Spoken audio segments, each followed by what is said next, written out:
Halo semua, balik lagi bareng gue Vian Raffe. Dan seperti biasa di video kali ini gue bakalan lanjutin alur cerita yang sebelumnya pernah gue upload.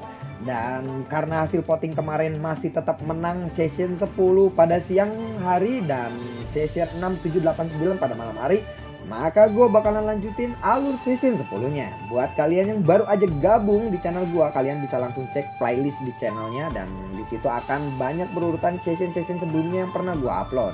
Jadi tanpa banyak basa-basi lagi, yuk kita langsung cek this out aja alur ceritanya.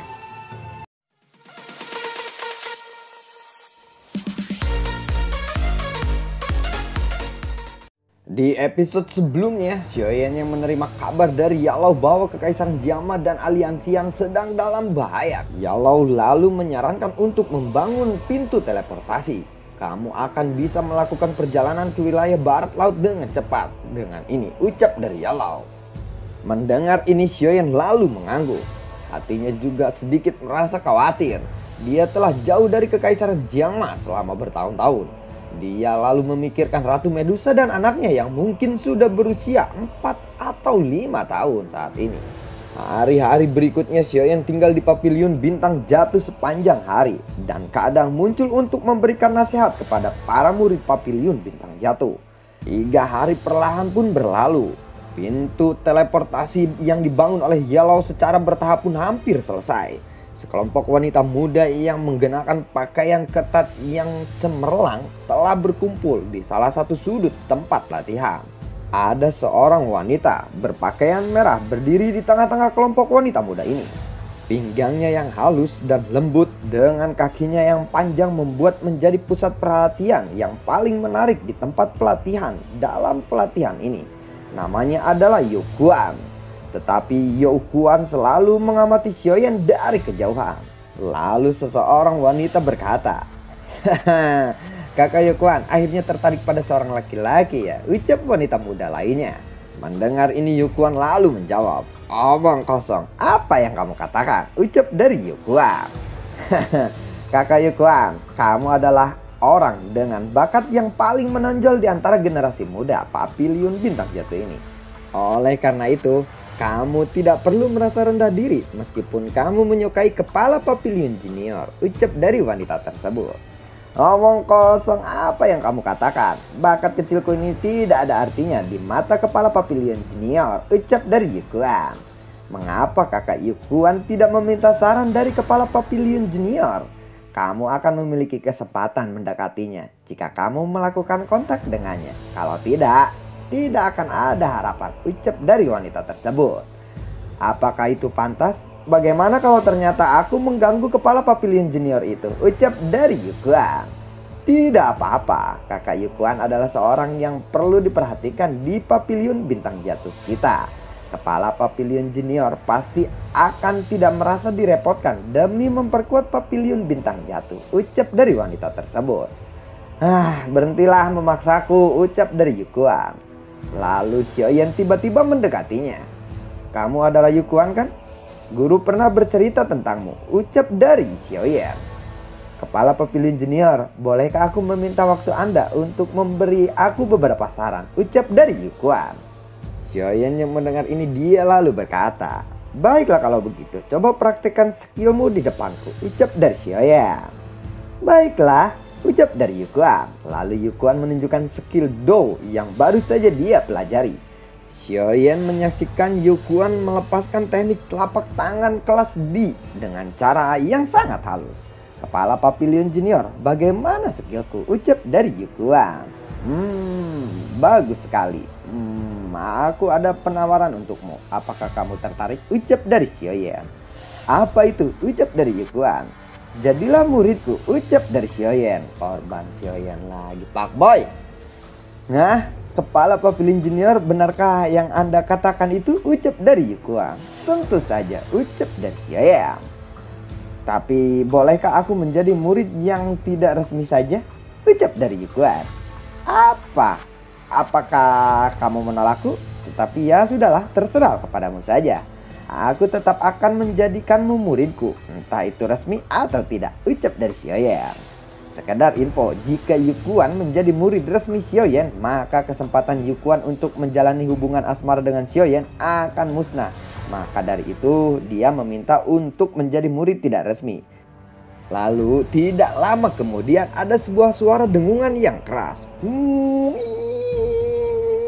Pintu teleportasi sudah selesai dibuat, ucap dari Xiaoyan. Xiaoyan lalu berkata kepada Yukuan, "Yukuan, aku akan melakukan perjalanan ke gunung belakang. Aku akan pergi untuk jangka waktu sekitar beberapa hari. Selama itu kamu harus menemani guru besar. Dia yang akan mengajarimu," ucap dari Xiaoyan. Yukuan lalu menjawab, "Baiklah kepala Papilion Junior," ucap dari Yukuan. "Kamu seharusnya tidak memanggilku seperti itu sekarang," ucap dari Xiaoyan. "Baik guru," ucap dari Yukuan. "Lakukan yang terbaik. Aku harap kamu akan maju ke kelas Dohuang saat aku kembali nanti," ucap dari Xiaoyan. Setelah itu Xiaoyan pergi ke gunung belakang. Setelah Xiaoyan tak terlihat lagi, Yukuan pun bergumam di dalam hatinya, "Berakhir sudah harapanku. Aku telah menjadi murid kepala Papilion Junior. Peluangku akan menjadi jauh lebih rendah di masa depan. Tidak, aku tidak bisa menyerah. Statusku hanyalah murid tidak resmi. Aku harus bertahan sampai akhir," ucap dari Yukuan. Sementara itu Xiaoyan di belakang memanggil gurunya. "Guru, apa Anda berhasil?" ucap dari Xiaoyan. "Iya, apakah kamu sudah bertemu dengan gadis itu?" ucap dari Yellow. "Aku telah bertemu dengannya. Bakatnya memang sangat luar biasa. Jika dia dilatih dengan baik, pencapaiannya pasti akan luar biasa juga," ucap dari Xiaoyan. "Apakah kamu sudah diterima sebagai gurunya?" tanya dari Yellow. "Iya," ucap dari Xiaoyan. Lalu dia menjelaskan kepada Yellow. Mendengar bahwa Yukuan hanya bersedia menjadi murid tidak resmi, Yellow langsung tertawa terbahak-bahak. "Tidak apa-apa walaupun tidak resmi," ucap dari Yellow. "Ya, kapan aku akan berangkat?" tanya dari Xiaoyan. "Aku rasa kita harus menunggu beberapa hari lagi. Pintu transportasi ini telah berhasil dibuat, tetapi masih belum stabil. Selain itu, aku pikir kita harus mencari beberapa teman lagi untuk membantu dalam perjalananmu kali ini. Pasti akan ada banyak ahli dari Hall of Soul di pihak Sekte Singa Mendalam. Oleh karena itu, kita harus benar-benar bersiap-siap," ucap dari Yellow. "Mencari orang tambahan lagi ya, Guru. Apakah orang itu ada?" tanya dari Xiaoyan. "Apakah kamu lupa kemampuan mengumpulkan orang oleh seseorang alkemis? Aku sudah membuat orang-orang menyebarkan berita bahwa kami mengundang para ahli dari seluruh penjuru. Tetapi syaratnya adalah seseorang itu harus telah mencapai kelas Douzun. Hadiahnya masing-masing adalah pil obat tingkat 8. Jumlah warna pil lighting yang dimiliki oleh pil obat tingkat 8 akan ditentukan oleh kekuatannya masing-masing dan kontribusinya. Aku yakin banyak orang yang akan datang.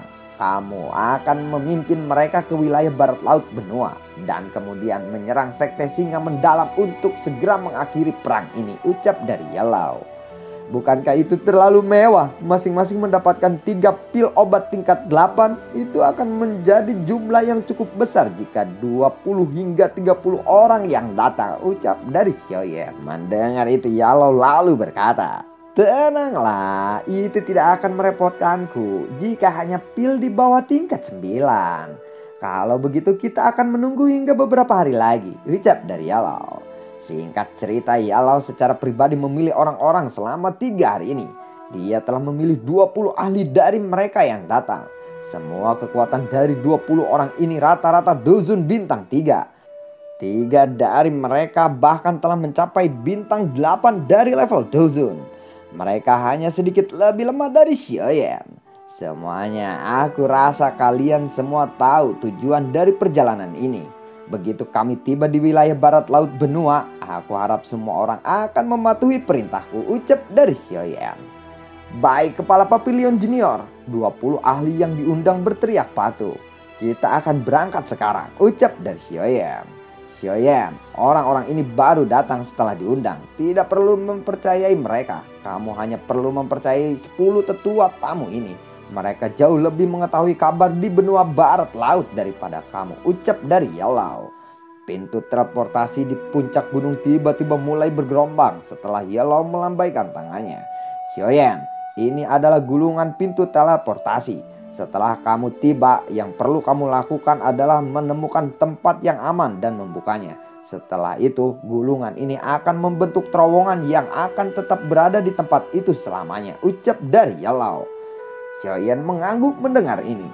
Lalu dia berkata, ayo kita pergi, ucap dari Xiaoyan. Kakak Xiaoli, kakak Xiaoding, dan Cailin, tunggulah aku kembali, ucap dari Xiaoyan. Singkat cerita, Xiaoyan pun melakukan perjalanan ini. Di tengah-tengah perjalanan, seseorang tetua berjubah putih lalu berkata, Kepala Papilion Junior, area di depan kita adalah wilayah Aliansian. Dengan kecepatan kita seharusnya bisa mencapai aliran langit kuning misterius pada malam hari, ucap dari seorang tetua berjubah putih. Mendengar itu, Xiaoyan lalu mengangguk. Menurut kabar terbaru, Sekte Singa Mendalam memiliki sekitar 30 ahli yang mencapai kelas Dozon. Di sisi lain, Aliansian hanya memiliki 10 ahli bintang Dozon. Jumlah ahli yang dimiliki kedua belah pihak benar-benar tidak seimbang, ucap dari penetua berjubah putih itu. Mendengar ini, Xiaoyan lalu berkata, mereka juga memiliki 30 Dozon ya. Berapa banyak ahli dari kelas Dozon bintang 6 atau lebih tinggi yang dimiliki dari Sekte Singa Mendalam? Tanya dari Xiaoyan. Sekte Singa Mendalam sepertinya memiliki 8 orang di atas bintang 6 Dozon. 4 di antara mereka telah mencapai bintang 8 Dozon. Namun kami tidak tahu apakah Hall of Soul diam-diam mengirim orang lebih kuat atau tidak, ucap dari penetua berjubah putih itu. Kalau begitu, terima kasih, ucap dari Xiaoyan kepada tetua berjubah putih itu. Kepala Papilion Junior terlalu sopan kepadaku, ucap dari penetua Kia. Seseorang penetua berjubah putih itu bernama Kia. Xiaoyan lalu berkata, ayo kita pergi, kita akan meningkatkan kecepatan dan mencoba mencapai aliran langit kuning misterius sebelum malam hari, ucap dari Xiaoyan. Sementara itu situasi aliran langit kuning semakin gawat. Apakah mereka akhirnya akan menyerang, ucap dari Cailin. Cailin, kamu harus membawa Xiao Xiao pergi jika kami gagal menghalangi mereka, ucap dari Xiaoding. Iya, kau harus membawanya, tidak boleh ada sesuatu yang terjadi kepadanya, ucap dari Xiaoli. Di samping Cailin ada seseorang gadis kecil. Gadis itu berusia 4 hingga 5 tahun. Gadis itu bernama Xiao Xiao. Ibu, tidak perlu takut. Paman pertama berkata bahwa ayah akan kembali, ucap dari Xiao Xiao. Apakah dia benar-benar akan kembali, ucap dari Cailin. Dia seharusnya membutuhkan sekitar setengah tahun di makam surgawi. Dia seharusnya sudah meninggalkan alam Gu saat ini. Yellow pasti akan memberitahunya tentang masalah di sini. Begitu dia mencapai Papilion Bintang Jatuh, dia pasti akan bergegas secepat mungkin ke sini, ucap dari Dokter Peri kecil. Jika benteng kita runtuh, kamu harus membawa Xiao Xiao pergi. Jika sesuatu terjadi kepadanya, aku tidak akan pernah memaafkan Xiaoyan apapun yang dia lakukan nanti, ucap Cailin kepada Dokter Peri kecil. Oh, Cailin, kamu telah melakukan terlalu banyak hal untuk Aliansian dan klan Xiao selama bertahun-tahun ini. Jika kita berhasil melewati ini, aku pasti akan membuat Xiaoyan menikahimu secara resmi, ucap dari Xiaoding. Iya, kakak benar. Setelah anak kecil itu kembali, aku pasti akan menyelesaikan masalah ini, ucap dari Xiaoli. Mari kita selesaikan masalah ini dulu yang ada di depan kita sebelum kita membicarakan ini, ucap dari Cailin. Suara drum yang membengkakkan telinga tiba-tiba muncul di kabut hitam. Seseorang pria parubaya yang tampak kuat berdiri di langit. Dia membawa pisau emas besar. Ratu Medusa, apakah kamu sudah memikirkan semuanya? Bagaimana jika kamu menyerah saja kepada Sekte Singa Mendalam, ucap dari pria tersebut. Mendengar itu, Ratu Medusa lalu berkata, Aliansian tidak akan pernah menyerah, ucap dari Ratu Medusa atau Cailin. Pria itu lalu berkata lagi, Ratu Medusa, kamu harus menyadari dengan jelas bahwa Aliansian sudah tidak ada kesempatan untuk menang dalam peperangan ini. Selama Aliansian setuju untuk tunduk pada Sekte Singa Mendalam dan menyerahkan semua anggota klan Xiao, aku akan menjamin bahwa tidak ada seorang pun dari Aliansian yang akan terluka, ucap dari pria berambut emas itu. Aktifkan formasi, teriak dari Cailin. Siap tetua. Semua pasukan Aliansian menjawab. Pemanah bersiaplah, Cailin sekali lagi memerintahkan pasukannya. Sementara itu di pihak lawan, Xidian, berhentilah mengucapkan omong kosong seperti itu. Jika kamu menyukai wanita itu, kami akan menangkapnya dan memberikannya kepadamu. Begitu benteng itu jatuh. Jika anggota klan Xiao itu akhirnya melarikan diri karena kamu harus bertanggung jawab, ucap dari Tianzu ke-9 kepada pria berambut emas yang ternyata bernama Xidian. Tianzun ke-9 terlalu khawatir. Aliansian saat ini sudah pasti kalah. Kekuatan mereka terlalu lemah. Bagaimana mungkin aku membiarkan anggota klan Xiao melarikan diri, ucap dari Xidian. Kamu harus tahu konsekuensinya jika sampai terjadi hal-hal yang tidak diinginkan, ucap dari Tianzu ke-9. Ratu Medusa sudah tidak ada lagi kesempatan untukmu. Semua pasukan menyerang. Ribuan pasukan menyerang benteng. Gelombang suara angin yang kencang terdengar dari benteng ketika pasukan musuh menyerang. Anak panah yang sebelumnya sudah disiapkan melesat menjatuhi pasukan musuh. Hancurkan penghalang energi, teriak dari Xidian. Para ahli dari pasukan musuh dari langit mulai membentuk setengah lingkaran sesuai dengan arahan tangan Xidian. Lalu gelombang demi gelombang pilar doki yang kuat muncul dari langit. Mereka membentuk penghalang doki dari segala arah. Buat 2000. Serangan itu membuat penghalang energi benteng bergetar. Pemanah ubah target dan semua ahli di kelas doang ke atas. Stabilkan penghalang energi itu, ucap dari Cailin. Siap Nona. Ratusan anak panah melesat ke target yang berbeda. Meskipun para ahli dari musuh ini cukup kuat, tetapi cukup banyak dari mereka yang tubuhnya tertembus serangan panah. Serangan demi serangan dilakukan oleh kedua belah pihak tanpa henti. Mereka sudah cukup kelelahan, ucap dari Xidian. Kemudian tangan Xidian menunjukkan isyarat tangan yang aneh. Lalu ada 30 orang dengan aura yang sangat kuat muncul. Saat ini Cailin dan yang lainnya berubah ekspresi ketika melihat orang-orang ini muncul. Orang-orang ini akan menentukan pemenang dari pertempuran ini. Semuanya wilayah barat laut mungkin besar, tetapi kita tidak lagi mempunyai jalan untuk mundur. Karena di belakang kita ada kerajaan kita dan tanah kelahiran kita. Jika hatimu masih memiliki semangat, ambil senjatamu dan bertarung sampai akhir, teriak dari Ratu Medusa yang menyemangati pasukannya. Baik, ayo serang, berjuang sampai akhir, teriak dari semua pasukan menjawab Ratu Medusa. Ya, bung bung ting ting ting, bung bung, woi ajar itu, woi, buat, buat. Sementara itu di sisi lain lubang pintu teleportasi terbuka dan ada sekitar 30 orang yang keluar dari sana. Apakah ini bagian barat laut benua, ucap dari Xiaoyan. Kepala Papilion Junior, tempat ini seharusnya berada di bagian utara wilayah barat laut. Pintu teleportasi yang dibuat oleh Kepala Papilion tidak memiliki titik spasial yang tepat. Jadi itu hanya bisa mengirim kita ke barat laut saja. Selama kita menuju barat daya melalui beberapa rute, kita seharusnya bisa mencapai wilayah Aliansia, ucap dari seseorang lelaki tua berpakaian putih. Kalau begitu ayo kita bergerak. Kita dapat mengumpulkan beberapa informasi tentang kabar terkini di sepanjang jalan. Sebisa mungkin tahan aura kalian dengan perintahku dan jangan berkeliaran sembarangan, ucap dari Xiaoyan. Di perjalanan Xiaoyan mendapatkan informasi bahwa sebagian besar ahli dari aliansi yang saat ini berkumpul di benteng kuning misterius di aliran langit kuning misterius. Tempat itu adalah lokasi terpenting bagi aliansia selain camp utama mereka di Kekaisaran Jiangma. Sementara itu di benteng kuning misterius, Cailin sedang memberikan perintah kepada pasukan aliansia. Semuanya, pasukan Sekte Singa Mendalam sedang menekan kita. Hari ini hanyalah serangan penyelidikan, tetapi kemungkinan mereka akan menyerang kita dalam waktu kurang dari 3 hari lagi, ucap dari Cailin. Kekuatan Sekte Singa Mendalam terlalu kuat. Kelas Dozun mereka jauh melampaui kita. Kita bukan tandingan mereka dalam hal serangan langsung, ucap dari Xiaoding. Kita tidak bisa maju atau mundur, jadi lebih baik kita bertarung sampai akhir saja, ucap dari Xiaoli. Mendengar apa yang dikatakan oleh Xiaoding lalu berkata, kita tidak akan mampu bertarung. Tetapi menurut kelompok dokter peri kecil, kabarnya Xiaoyan sedang dalam perjalanan kembali ke Aliansian saat ini.